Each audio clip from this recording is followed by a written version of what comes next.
प्रयागराज में 144 वर्ष बाद में महाकुंभ का आयोजन हुआ है और भक्त तकरीबन 10 करोड़ लोगों ने अभी स्नान कर चुके हैं और भी ग्राफ बढ़ता जा रहा है। क्या कुछ कहेंगे आप? यह अद्भुत है। भारतीय सनातन संस्कृति इतनी अद्भुत है।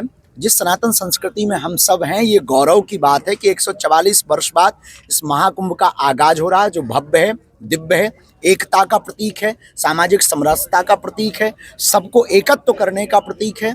और अन्य जितने भी दुनिया के मजहब हैं, उनमें इतनी संकुचित स्थिति है कि वो कहते हैं कि अन्य लोग काफिर हैं, केवल हमारे ही अपने। और हमारे सनातन धर्म की महिमा देखो।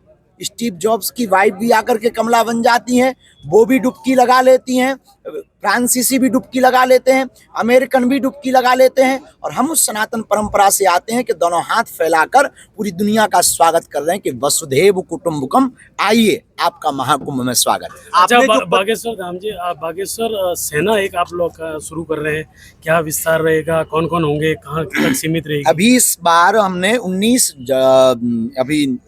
जनवरी को आदिवासी जनजागरण महासम्मेलन रखा और पूरे देश के लगभग 22 बसें आपके राजस्थान की गई, जिसमें 1200 आदिवासी परिवार महाकुंभ की तरफ यात्रा में निकले थे। वो बागेश्वर धाम पर उस आदिवासी जनजागरण सम्मेलन में सम्मिलित हुए।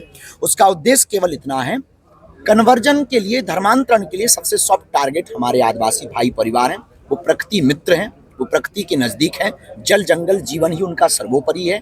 उन धर्मांतरण करने वाली ताकतों को रोकने के लिए, धर्म विरोधी ताकतों को देश निकाला करने के लिए हमने एक नया अभियान छेड़ा है। हर गांव मोहल्ले में अब हनुमान चालीसा बागेश्वर मंडल बनाएंगे, ताकि भविष्य में, कालांतर में हिंदुत्व के ऊपर अगर कोई उंगली उठाएगा और कोई भी धर्मांतरण करेगा, उसे देश निकाला किया जाए। आस्था के जो प्रयागराज में रील बनाने पे आपने जो बड़ी बात कही है, 2 युवतियां भी इसमें शिकार हुई है, क्या कुछ कहना चाहेंगे उसमें? हम किसी के भी, देखिए, हम भी इस आप लोगों तक पहुंचे तो कहीं ना कहीं रील और मीडिया का और सोशल मीडिया का बड़ा हाथ है।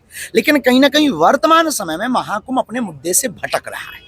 उनके प्रति हमारी संवेदना है, चाहे वो कोई भी बहन हो या कोई भी बाबा जी के बारे में चर्चा हो। महाकुंभ इस बात के लिए लगाया गया कि हमारी संस्कृति का प्रचार हो, हमारे सनातन का प्रचार हो। और भी तो साधु संत हैं, केवल वही युवतियों पर क्यों महाकुंभ की रील टिकी हुई है, वही बाबा पर क्यों टिकी हुई है? वहाँ रिसर्च का केंद्र है बहुत बड़ा। इतने 40 करोड़ लोगों का मैनेजमेंट कैसे हो रहा है, इसका बहुत बड़ा मुद्दा है। ये रिसर्च का बहुत बड़ा विषय है। इतने साधु महात्मा आते कहाँ से हैं, जाते कहाँ हैं, अखाड़े कितने हैं, संगम का महत्व क्या है, हम हिंदुत्व पर काम कैसे कर सकें, कन्वर्जन कैसे रोक सकें, और जो चले गए उनकी घर वापसी कैसे करवा सकें, और भारत को हिंदू राष्ट्र कैसे बनाया जा सके।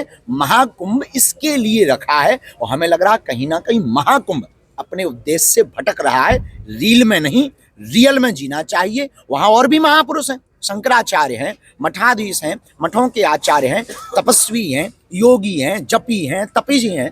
इसलिए हम कहते हैं कि जिंदगी में रील में नहीं, रियल में जीना चाहिए। इसलिए हमने कमेंट किया, पर उन बच्चियों पे कमेंट नहीं है, उन लोगों पे कमेंट नहीं। उनकी कोई गलती नहीं। उनकी क्या गलती है? विचारों की गलती उनकी है जो महाकुंभ के उद्देश्यों को भटका रहे हैं। ठीक है, थैंक यू।